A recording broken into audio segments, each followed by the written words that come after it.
Hey guys, this is Maple Border 78. We're doing a 1-year review of our Fleetwood Waverly Crest modular home that we had built. Bought some land, put a home on it, had a well drilled, septic, all that stuff. So it just turned out really well. We had a 2-car garage attached onto it, and just what an amazing journey this last year. God really took care of us, just put so much stuff into place for us. It was so amazing. We're so happy how it turned out. Here's some teaser clips of another video we have. I'll leave a link in the description box below. And in that other video, you can see the house delivery, septic, well, all that stuff to see how the house came together. But we're just so thankful to God. He just took such good care of us. So much stuff just went into place perfectly to make this possible. So thankful to God. So thank you so much for watching. We're going to do a quick tour of the house. We'll tell you things we liked, didn't like, go over some pricing. So we hope you enjoy this video. Thanks for watching. All right, let's head inside.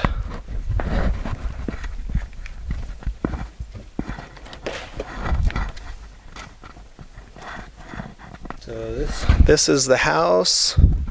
You walk in, comes to the living room. Kitchen layouts here. And the house kind of sweeps over to the dining room and kind of a family area over there. We put in the pellet stove ourselves. Big sliding glass doors behind there. This is the guest bathroom.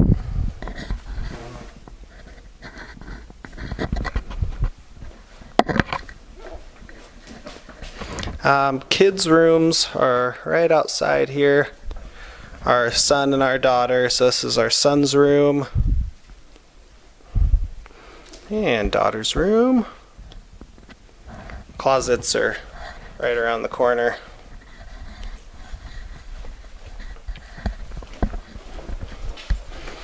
If you come through the kitchen, washroom's back here. And then we'll come back through. And this is master bedroom.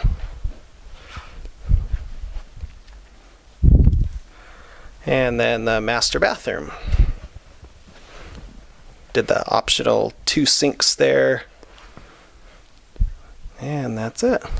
So some of the things we're going to go through now is things that we really like about the house. We really like the kitchen layout that we chose. There's 3 different ones I think that you could choose from, with the bar here turning at different angles and such. So one thing we really get compliments on a lot are the kitchen counters. We really like them. They're really hardy, and we decided to go with the bullnose edge. So we're glad we went with that. We really like the counters. The oven here we really like. We decided to do a gas range instead of electric. So it was a $195 upgrade for the range. And then another thing we really liked was this Whirlpool microwave. And it was $475 for it, but it's a super nice product. And them install the microwave actually changed the layout of our cabinets. So it was nice to have them install the microwave instead of trying to decide to do that after the fact. It's actually changed, the whole layout of our cabinets. Yeah, the stock layout, now I remember, there was this kind of funky looking like oven hood there over the range, and that we just didn't like, so we're glad we went with that. We upgraded the sinks, so these will actually come stock plastic, and I think we paid $90 to get the bathroom sinks upgraded from plastic to porcelain. I can't remember how much the upgrade for this was. We also chose to have the pantry cut in, and there is a coat closet on the other side instead of having one super long pantry. I'll show that.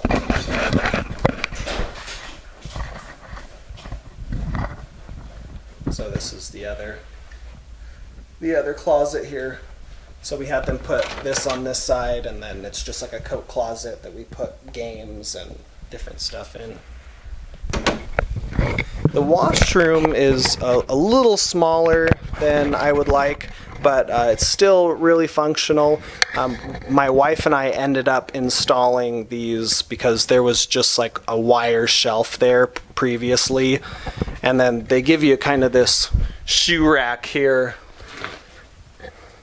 where you can put shoes and such in the washroom. I do wish that the fridge was bigger. It's a little small for our 4-person family, so we may upgrade that in the future. About a month after we moved in, the fridge started making a buzzing noise, so we called and they fixed it for free. There was some coil tube back there vibrating on the frame. They just put a little foam pad in there and then it fixed it, and it's been great since. We really like the cabinets. We ended up upgrading to cherry wood cabinets. It was $1,280 for them throughout, like in the bathrooms too, under the sinks. So that's one of my favorite things. I'm really glad we went with that and didn't do the cheapo laminate ones where the faces will start peeling off after a few years.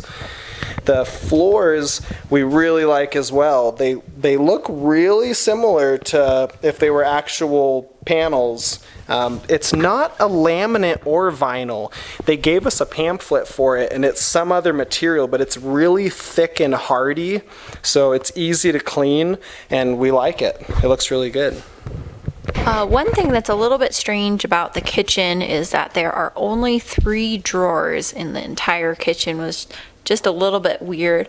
The last house we lived in had about 9 drawers, so it was a little bit of a tough change going just to 3 drawers. So the carpets, we ended up paying $800 to upgrade to premium carpet from the cheapo stuff, and it's just okay. I think if we would have went back, we probably would have just done the cheapest carpet possible and then put that $800 towards Lowe's or Home Depot coming in and us just picking out a really nice plush carpet. But it's okay though. So there is an option for, I think it was $595 to do this big sliding glass door to our backyard, which we're really glad we did. Otherwise, if you don't pay that, then this door here is just another window like that one. So instead of going with the really cheap little plastic blinds that the house comes with, we ended up paying, what was it, $420 to get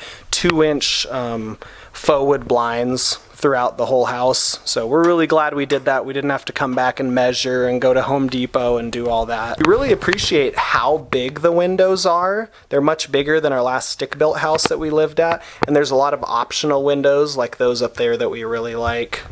Inside the bedroom. So again, we really like those cherry wood cabinets all throughout the house. And one thing that we did pay for, we switched the layout in here. So originally there was supposed to be a garden tub here and then a little 1-person shower right here, which we didn't like. So we asked them if we could just do a big walk-in shower, a 60 or 65 inch right here. And it was about $500 for this big walk-in shower. One of the things that went wrong early on that we had an issue with was the shower faucet. Had gone bad. It was having trouble. It would get really hot and then really cold. So we ended up just asking if we could go to Home Depot under the 1-year warranty and just pick out our own, and then they installed it for us.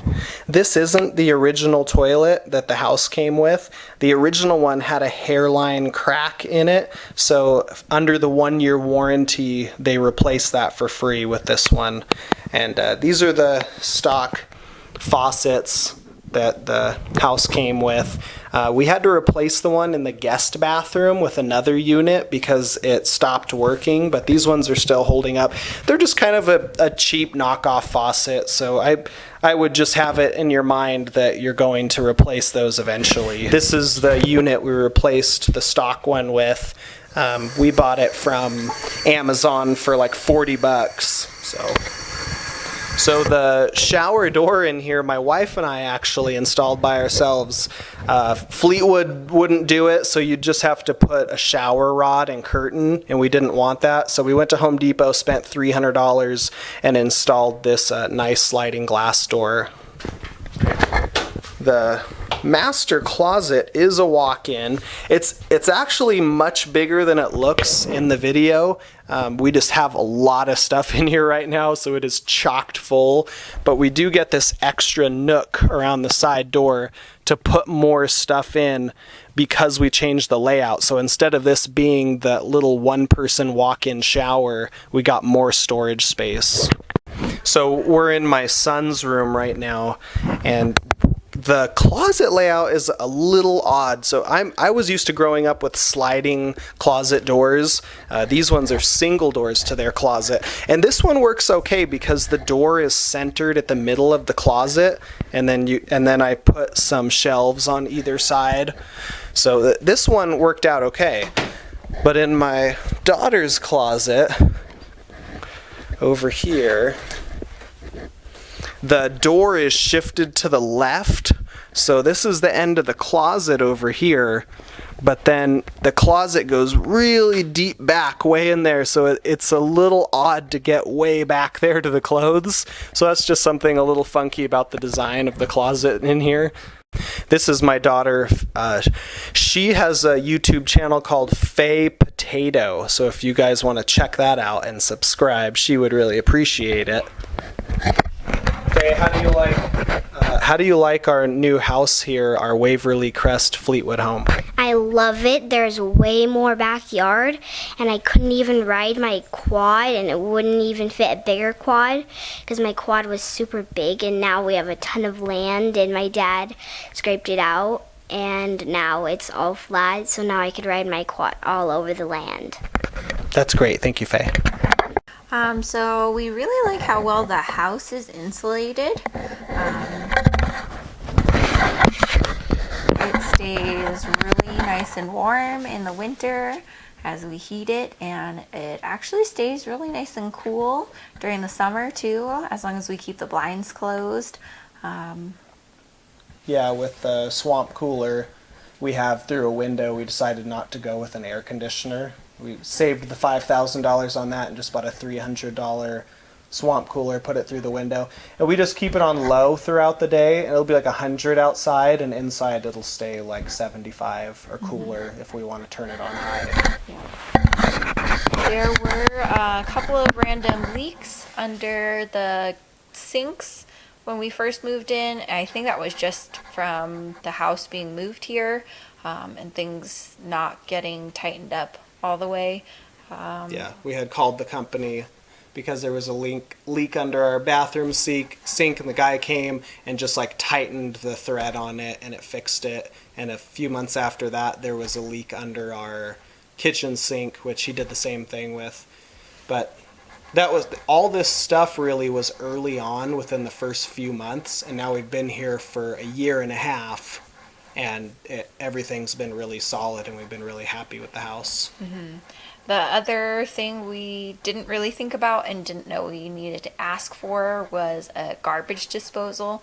We just thought that would be automatic, but it wasn't, so we don't have a garbage disposal, which now we're happy about because we have chickens, so they're our garbage disposal. Mm-hmm. So that worked out really well. But it's something to think about if you want a garbage definitely. disposal. To get the entire house completely finished and ready to move in, from the time we started with our building company, it was 9 months.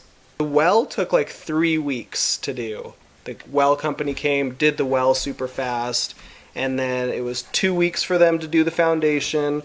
The 2-car garage that we had attached for $24,000, that took 6 weeks, and it was only supposed to take like 3 weeks, but there was just one guy working on it. The company was super busy, so they took twice as long, but they did a good job. We liked the garage. Mm-hmm. The permits was a big thing we didn't think was going to take as long as it did. It took 6 weeks from the time we put in for our building permits until they got approved. So it was just 6 weeks of nothing happening. So that was tough to wait on that.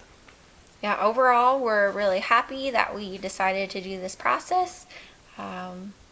If we could go back and start from the beginning, I think we would do almost everything the same. We would probably just tell ourselves how long it was going to take and be a little bit more prepared on the timing, as the company had told us that it was going to be a much shorter process than it actually was. Yeah. That was just the biggest kind of, I guess, let down through the whole process. Otherwise, yeah, I think we would have done pretty much everything the same, just having that different expectation of the timeline.